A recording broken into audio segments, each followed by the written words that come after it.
नाक वाक़े एक इस्लामाबाद में एक वाना में और दायरे पाकिस्तान इशारा कर रहा है और कह रहा है वाज़ेह तौर पर। आपने कहा, वज़ीर इत्तलात ने कहा कि अफगान तालिबान की तरफ से हो रहा है, भारत की सरपरस्ती से हो रहा है। अफगान हुकूमत की जो वजारत खारजा है उसने इन दोनों हमलों को कंडेम किया है। इन दोनों हमलों की सो कॉल्ड किसी टीटीपी ग्रुप ने जिम्मेदारी कबूल कर ली है। अब आपने गौर करना है कि पाकिस्तान ने फौरन कहना शुरू कर दिया है कि ये इंडिया की प्रॉक्सीज ने हमला किया है। तो जो दिल्ली में धमाका हुआ, वो सीएनजी फटा या धमाका हुआ, जो भी, उसका बदला अब इस्लामाबाद में हो गया है। स्ट्रेटजीज कि आप एक तरफ टीटीपी लड़ेगी फौज के साथ, बीएलए लड़ेगी फौज के साथ, इंटरनल मिसट्रस्ट, जो जैसे मैंने अभी आपको थोड़ी देर पहले कह रहा था कि इंडिया क्या चाहता था। इंडिया ये चाहता था कि जब हम पाकिस्तान पे अटैक कर रहे हैं तो इमरान खान की वजह से पाकिस्तान की फौज ऑलरेडी अनपॉपुलर है। अजेब एक इंडिकेशन है कि वो हमें ये बता रहे हैं कि जी हम यहाँ तक पहुँच सकते हैं और यहाँ भी कार्रवाइयाँ कर सकते हैं। लेट्स नॉट फूल आवरसेल्व्स कि जी तालिबान जो हैं वो मुखलिस हैं और वो हम तो टिट फॉर टैट हो गया है, अदले का बदला हो गया है और अब जंग की कोई जरूरत बाकी नहीं है। ठीक है जी, अब दुनिया को बताया जा सकता है जी कि अगर वहां धमाका हुआ तो यहाँ भी तो हुआ है, तो हम तो नहीं हमला कर रहे हैं इंडिया के ऊपर, तो इंडिया क्यों करेगा हमारे ऊपर। लेकिन दूसरी तरफ माहौल बड़ा खराब हो रहा है। कैडेट कॉलेज वाना में जो हुआ है और जो हो रहा है, ये याद दिला रहा है पुराने फॉल्स फ्लैग। मैं ये नहीं कहता ये फॉल्स की फौज ऑलरेडी अनपॉपुलर है, तो लोग बाहर निकल आएंगे, रिवोल्ट हो जाएगा, मतलब इस तरह की चीजें हो जाती हैं। बीएलए लहदा लड़ रही है, टीटीपी लहदा लड़ रही है, इंटरनल फॉल्ट लाइंस बहुत कमजोर हैं, इकोनॉमी कोई नहीं है, आईएमएफ से कर्जा लेना है, तो this is the right time कि आप ये चीज हो जाए। सो द पॉइंट इज कि ये जब आप अपनी फौज के लोग क्वेश्चन करना शुरू कर जाएं और दोस्तों, पाकिस्तान का पगला डिफेंस मिनिस्टर फिर से मैदान में कूद पड़ा है और अब जब इस्लामाबाद की धज्जियां उड़ी हैं तो ये चीख चीख कर बोल रहा है कि इसके पीछे भारत की साजिश है, अफगानिस्तान को बख्शा नहीं जाएगा, ये होगा वो होगा। जबकि अफगानिस्तान ने क्या किया और भारत ने क्या किया वो मैं आपको बताता हूं। अफगानिस्तान की सरकार ने इस हमले की निंदा करी और भारत ने इनके मुंह पर तमाचा मारा कि यह सब हमने नहीं करवाया है, झूठे हमारे ऊपर आरोप लगाना बंद करो। टीटीपी ने जब इसकी जिम्मेदारी ली है और उसका सरगना हेड नूर वली तुम्हारे वजीरिस्तान में बैठा हुआ है, खैबर पख्तूनख्वा में, तो उसको जाकर क्यों नहीं मारते तुम? दूसरे देशों पर आरोप क्यों लगा रहे हो? यहां तक कि अफगानिस्तान पर हमला करने की बात कही जा रही है। और यदि ऐसा होता है तो तालिबान ने कहा था अब की बार इस्लामाबाद को नहीं छोड़ेंगे, इस्लामाबाद को टारगेट किया जाएगा। यानी ये कटपगला डिफेंस मिनिस्टर ख्वाजा आसिफ पाकिस्तान की ही कबर खुदवाने में लगा है, उल्टे सीधे भाषण। कि अचानक पाकिस्तान में भी ऐसा भीषण ब्लास्ट हुआ जिसमें 37 से ज्यादा लोगों के चिथड़े उड़ गए, जिसमें 12 लोगों की मौत हो गई।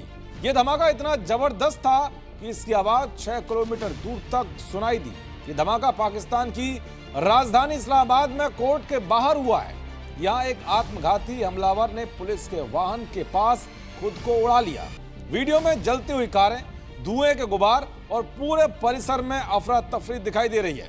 चारों तरफ लाशें लाशें हैं, कई गाड़ियां जलकर खाक हो गई हैं और आसपास की दुकानों के शीशे। अजेब एक इंडिकेशन है कि वो हमें ये बता रहे हैं कि जी हम यहाँ तक पहुँच सकते हैं और यहाँ भी कार्रवाइयाँ कर सकते हैं। लेट्स नॉट फूल आवरसेल्व्स कि जी तालिबान जो हैं वो मुखलिस हैं और वो हम चाहते हैं और वो बातचीत चाहते हैं। बातचीत के 3 द्वार हुए।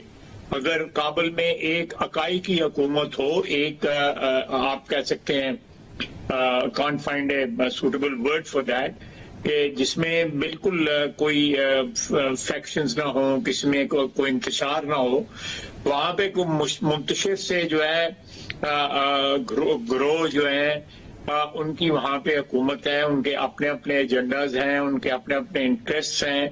कोई हिंदुस्तान से मिला हुआ है, कोई कहीं से और कहीं और से किसी और की जो है तारें खींची जा रही हैं। तो ये दोनों वाकयात जो हैं ये मेरा ख्याल है कि एक कह सकते हैं प्रील्यूड है किसी आने वाली जो एग्रेशन जो है अफगान साइड पे से हो सकती है। एक्चुअली वो अग्रेशन जो है हिंदुस्तान की होगी, अफगानिस्तान के रास्ते जो है हमारे मुल्क में की जा रही है। इसमें कोई गलतफहमी किसी को नहीं रहनी चाहिए। पाकिस्तान में तो खुसूसन किसी को गलतफहमी नहीं होनी चाहिए। ये बिल्कुल क्लियर कट जो है हमारे हमसाया जो है हमारे एक दुश्मनी का जो है उनका रवैया जो है या उनका एक रोल जो है दुश्मन का जो है उनका बिल्कुल साफ सामने आ चुका है। नहीं तो हमने जिस तरह वहां पे 3 दफा मुलाकात हुई है उसमें हमने सिर्फ एक चीज मांगी है उनसे, हमने कोई लंबी चौड़ी डिमांड्स नहीं की। हमने कहा जी सिर्फ एक चीज के आप। तो अब ये सो कॉल्ड किसी टीटीपी ग्रुप ने जिम्मेदारी कबूल कर ली है। अब आपने गौर करना है कि पाकिस्तान ने फौरन कहना शुरू कर दिया है कि ये इंडिया की प्रॉक्सीज ने हमला किया है। तो जो दिल्ली में धमाका हुआ वो सीएनजी फटा या धमाका हुआ जो भी, उसका बदला अब इस्लामाबाद में हो गया है। तो टिट फॉर टैट हो गया है, अदले का बदला हो गया है और अब जंग की कोई ज़रूरत बाकी नहीं है। ठीक है जी, अब दुनिया को बताया जा सकता है जी कि अगर वहाँ धमाका हुआ तो यहाँ भी तो हुआ है, तो हम तो नहीं हमला कर रहे हैं इंडिया के ऊपर, तो इंडिया क्यों करेगा हमारे ऊपर। लेकिन दूसरी तरफ माहौल बड़ा ख़राब हो रहा है। कैडेट कॉलेज वाना में जो हुआ है और जो हो रहा है ये याद दिला रहा है पुराने फॉल्स फ्लैग। मैं ये नहीं कहता ये फॉल्स फ्लैग है, लेकिन पुराने फॉल्स फ्लैग की याद दिला रहा है। जब कहीं ऑपरेशन करना होता था तो वहां पे कोई ना कोई बड़ा वाकया हो जाता था। फिर वो स्वात में एक बच्ची को कोड़े मारने की वीडियो हो जो बाद में साबित हुआ अदालत में कि झूठी थी, जाली थी, लेकिन उसको बुनियाद बना के देखें जी बच्चियों को यहाँ पे सरेआम कोड़े मारे जा रहे हैं या खातून को कोड़े मारे जा रहे थे। उस वाक़े को बुनियाद बना के पूरा स्वात ऑपरेशन हुआ था। इस ऑपरेशन की नौबत क्यों आई कि पहले खुद ही मुआहदे किए थे, पूरा स्वात उनके हवाले कर दिया था दहशतगर्दों के। अब सूरत हाल ये है कि इस तरह के वाक़यात जब होते हैं और ऐसे इलाकों में होते हैं जहां पे सोहेल अफरीदी कोशिश कर रहे हैं जिरगा बुला के और हालात ठीक करने की, अमन की कोशिश कर रहे हैं, वहां पे ऐसे वाक़यात होंगे तो जाहिर है फिर कहा जाएगा कि बस इनफ इज इनफ, अब हम ऑपरेशन करेंगे। तो अब ऐलान यही सामने आ रहा है कंपनी की तरफ से जी कि ऑपरेशन किया जाएगा, किसी को नहीं छोड़ा जाएगा, तुन के रखेंगे, यानी ऑपरेशन करना ही करना है हमने और उसके लिए एक्सक्यूज मिल गया है। वाना में सूरत हाल खराब, ठीक है, किसी पुलिस के ऊपर भी हमला और अब इस्लामाबाद में अदालत के करीब भी हमला। सो ये चीजें बताती हैं कि अचानक 27वीं तरमीम से भी तवज्जो हट जाएगी। यानी दहशतगर्द यार कितने सियाने हैं, आप जरा सोचें। कभी भी तेल के जो भर भर के टैंकर आ रहे होते हैं ईरान से, उन पे हमला नहीं करते। मादनियात निकाल के जो ट्रक लेके आ रहे होते हैं जो फिर दूसरे मुल्कों में भेजी जाती हैं, उन ट्रकों पे कभी हमला नहीं करते। ये इतने सियाने दहशतगर्द हैं कि वहां हमला करते हैं जहां सबसे ज्यादा जरूरत होती है। जरूरत, मैं ये नहीं कह रहा कि ऑपरेशन की जरूरत है तो वहीं पे एग्जैक्ट हमला होगा, बयानिए की जरूरत है वहीं एग्जैक्ट हमला होगा, तवज्जो हटाने की जरूरत है फिर भी हमला होगा। 27वीं तरमीम कर दी, गालियां पड़ रही हैं पिछले 3-4 दिनों से, तवज्जो हटानी है तो दहशतगर्दी को फिर से पंप किया गया है। तो ये एक बड़ी तशवीशनाक चीज़ है। बज़ाहिर ऐसा नजर आता है कि अफगानिस्तान में रजीम चेंज करना ही करना है, जो ऑर्डर है पीछे से। अब उसके लिए हालात ऐसे मोड़ तोड़ के जैसे भी हैं पर बनाए जाएंगे और एक ऑपरेशन करना पड़ेगा और देखते हैं ये आगे कैसे चलते हैं। मुझे तो लगता है कि एक दलदल में ये फंसने जा रहे हैं। मेरे पाकिस्तानियों,